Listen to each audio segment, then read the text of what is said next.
Bonjour et bienvenue sur la chaîne RiseX. Vous êtes avec Florent et nous sommes le vendredi 15 mars. Bon, il s'est passé quelque chose un peu là sur le Bitcoin. Donc nous sommes sur Bitcoin en daily. On a eu droit hier avant-hier à un nouvel ATH qui se fait petit à petit de plus en plus timidement.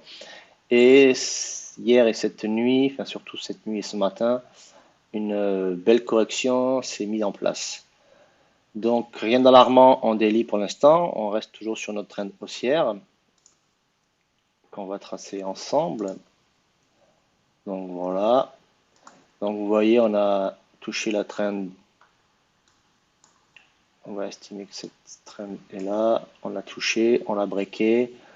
On peut la réintégrer. Bon, à surveiller cette bougie et ce qui se passe aujourd'hui. Ça peut être intéressant pour voir la continuation de ce qu'il se passera. À savoir qu'aujourd'hui, je crois qu'il y avait à peu près 2 milliards d'options à clôturer, qui vont se clôturer avec un max pain price qui était dans les 66 000 dollars. Bon, comme par hasard, on est arrivé dans les 66 600 dollars. Bon, rien de bien alarmant pour moi.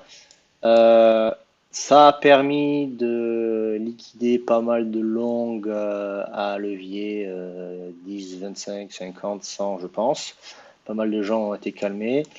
Ça a aussi liquidé bien sur les alts, notamment sur ETH aussi. Donc bon, là, je dirais qu'on vient d'assainir le marché. On a quand même pris une baisse au total, si on part du point haut jusqu'au point bas, presque 10%. Ça commence à faire à ces prix-là une baisse de 10%, sachant que les institutionnels, eux, bon, je pense qu'ils vont racheter en masse. Enfin, je pense. Ça a acheté encore hier, hein, donc c'est pas déconnant. Bon, on voit que le RSI a pris le temps, enfin, donc, du moins a profité de cette baisse pour bien dégonfler. Euh, Ici, on avait une petite divergence, bah, du coup, qui s'est confirmée et qui nous a amené à ce break baissier. Est-ce que le break baissier est terminé? Ça, on va voir. On va voir la réaction aujourd'hui. On est une fois de plus vendredi, fin de semaine, donc on peut s'attendre à tout. Voilà. Donc on va faire un tour sur le H4 pour regarder un petit peu plus la price action. Donc en H4, on avait laissé de l'imbalance qu'on avait comblé. On a continué à hausser timidement. On a fait un genre de M, hein, un joli M, qu'on a techniquement repris cette nuit. Et au 61,8 à peu près de cette baisse, je pense que ça a pas mal shorté. Et le prix a rebreaké ce matin assez violemment. Ça, c'est donc pour moi, c'est pas mal de liquidations qui ont été prises. Donc, comme je disais, ça, ben, on est là pour ça assainit le marché, hein. Faire un tour en H1. Donc en H1, ça c'est enfin c'était notre support, on va dire, à ne pas breaker, qu'on a breaké une fois, deux fois, enfin retesté, breaké, réintégré. Là, on l'a bien breaké, on a essayé de le réintégrer, mais on a continué à la baisse. Voilà, on a un petit signe de faiblesse à court terme, à savoir si on est toujours sur de la recherche de liquidité. Donc si c'était le cas, ben, on pourrait repartir ici en V-bottom comme on l'a fait à plusieurs reprises. Bon, c'est vrai que la hausse ces derniers jours était très timide, avec directement, dès qu'il y avait des annonces, des liquidations assez violentes. Donc cette hausse, pour moi, enfin, elle ressemble à de la distribution. Ouais, on va chercher des hauts, les gens rentrent, bam, on liquide. Je pense qu'il doit y avoir pas mal de gros portefeuilles qui prennent des bénéfices sur le point haut de l'ATH. Bon, de toute façon, c'est assez logique. À l'ATH, beaucoup de gens coupent des positions à 20, 30, 50%. Donc voilà, on est sur des prises de profit à mon avis. Possible qu'on range d'ici de manière relativement stressante, histoire de calmer un peu donc, tout ce qui est contrat futur, ainsi de suite. On a on a des fundings qui sont... Bon, là, je suis en 15 minutes, je vais me mettre en une heure. On a des fundings qui ont bien baissé, l'open interest qui a bien été nettoyé, donc surtout à la chute de ce matin. Là, pendant la baisse, les fundings montaient, donc je pense que les gens se sont mis en longue. Le CVD baisse pas mal. Vous voyez là, les fundings montaient, comme je dis, pendant cette baisse-là, les fundings, bon, ils ont un peu faibli, continuent direct à monter. Pour moi, les gens ont acheté le DPC. Euh, et là, ils viennent de se faire tous liquider. Voilà, c'est des belles liquidations. Et possible qu'on puisse repartir, enfin, stagner un peu ici et repartir à la hausse.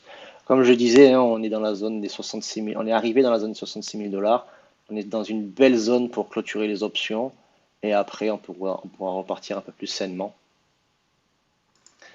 Si on vient voir la liquidation map, ben voilà, on a pris toutes les liquidités.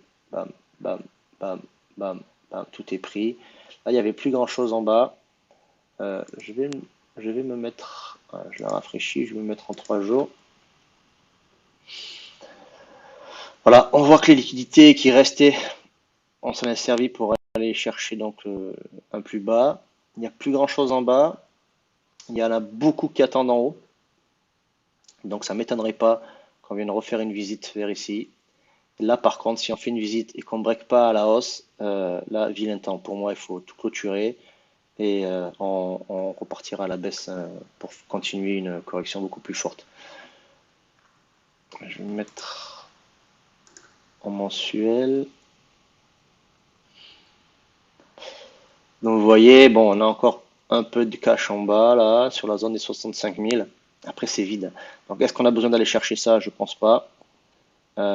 Si on vient corriger, pour moi, bon, là le point sensible, hein, il faut surtout pas aller breaker. Déjà, en premier temps, il faut surtout pas aller breaker cette zone-là, parce que là on va commencer à abîmer la structure weekly, daily weekly, 65 700.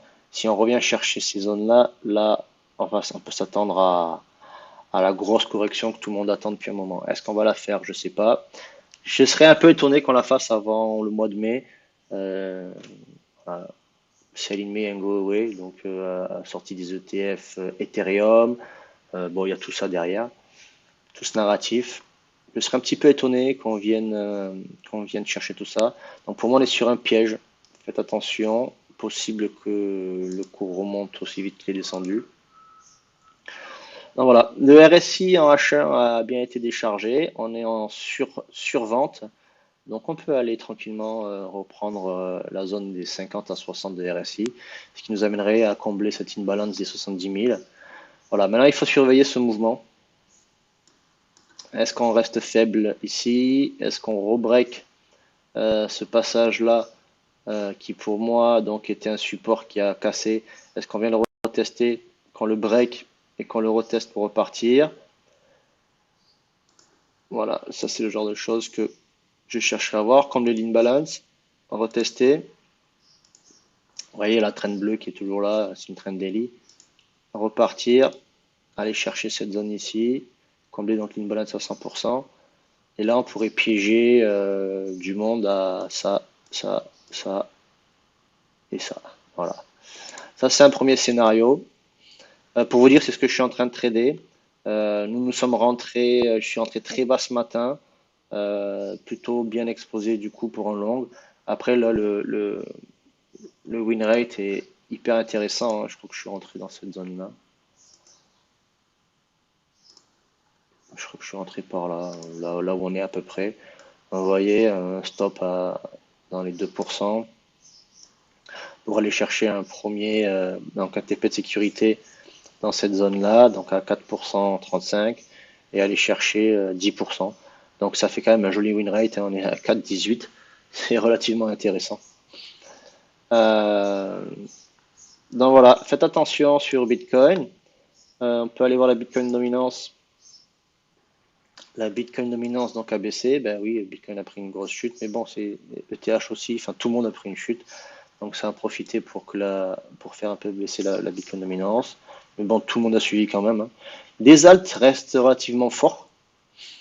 Des gros niveaux n'ont pas été breakés. Vous voyez, ça on est sur NIR. Qu'est-ce qu'il y a qui pumpait en ce moment? Le rune était assez puissant aussi. Ouais, le rune était un peu plus faible à la cassure. Il allait chercher les plus bas. Ouais, là aussi, il allait chercher liquidité.